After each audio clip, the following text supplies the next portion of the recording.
উত্তর দিনাজপুরের চোপড়ার হাড়হিম করা ভিডিও ভাইরাল হতেই ফের প্রশ্নের মুখে সাধারণ মানুষের নিরাপত্তা। রাজ্যে যখন নানান জায়গায় একের পর এক গণপিটুনির ঘটনা সামনে আসছে, তার মধ্যেই এই ভাইরাল ভিডিওকে কেন্দ্র করে শাসক দলের বিরুদ্ধে সুর চড়ালেন ব্যারাকপুরের রবিনহুড অর্জুন সিং।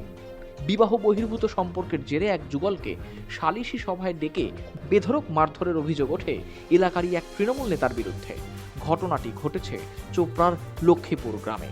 এই সংক্রান্ত একটি ভিডিও সামাজিক মাধ্যমে ভাইরাল হয়। এরপরই গোটা দেশ জুড়ে নিন্দার ঝড়। সিনেমা জগৎ থেকে বুদ্ধিজীবী, রাজনৈতিক মহল সকলেই এই মধ্যযুগীয় বর্বরতার বিরুদ্ধে সরব হন। জানা গিয়েছে আক্রান্ত এই তরুণী বিবাহিতা। পাশের গ্রামের এক যুবকের সঙ্গে বিবাহ বহির্ভূত সম্পর্কে জড়িয়ে পড়েন তিনি। সেই খবর জানাজানি হতেই সালিশি সভার আয়োজন করেন গ্রামের কিছু মাতব্বর।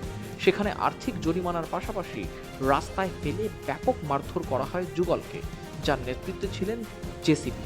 এই ঘটনা সামনে আসতেই নিজের এক্স হ্যান্ডেলে ছবি শেয়ার করে ঘটনার তীব্র নিন্দা জানান ব্যারাকপুরের প্রাক্তন সাংসদ অর্জুন সিং।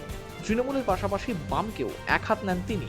এদিন নিজের এক্স হ্যান্ডেলে তিনি লেখেন, ইসলামপুরের চোপড়ার ঘটনা নিয়ে উপদেশ দেওয়ার প্রয়োজন নেই সিপিএম সরকারের আমলে সালিশি সভার নামে কি অত্যাচার হয়েছে তা জনগণ দেখেছে। বদলা নয় বদল চাই স্লোগান দিয়ে ক্ষমতায় আসা তৃণমূল কংগ্রেস সিপিএম এর মতো একই পথ অনুসরণ করে নৃশংসতা চালাচ্ছে। পাশাপাশি তিনি বলেন, বাংলায় মমতা বন্দ্যোপাধ্যায়ের শাসনের কালো অধ্যায়। প্রতিটি গ্রামে একটি করে সন্দেশখালি আছে এবং মুখ্যমন্ত্রী মমতা বন্দ্যোপাধ্যায় মহিলাদের জন্য আশীর্বাদ নন, বরং অভিশাপ। বাংলায় আইন শৃঙ্খলা একেবারেই তলানিতে ঠেকেছে। Bureau report, channel 10।